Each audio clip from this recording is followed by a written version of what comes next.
রাজনৈতিক দলের সাথে প্রাথমিক আলোচনা মে মাসের মাঝামাঝি সময়ে শেষ হতে পারে বলে জানিয়েছেন জাতীয় ঐকমত্য কমিশনের সহসভাপতি অধ্যাপক আলী রিয়াজ।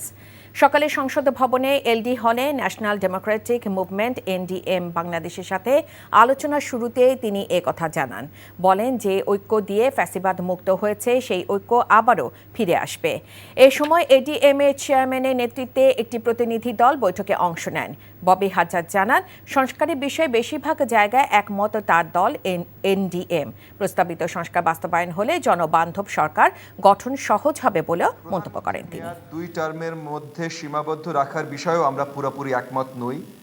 জাতীয় সাংবিধানিক কাউন্সিল গঠনের ব্যাপারে আমরা একমত হলেও আমরা মনে করি একমাত্র নির্বাচিত সংসদই এই সিদ্ধান্ত নেবার ইখতিয়ার রাখে। বান্ডেল থাকলে প্রতি সেনমানিতে টাকা বাঁচবে। বিকাশ সেনমানি বান্ডেল কিনে জিতুন প্রতি লেনদেনে।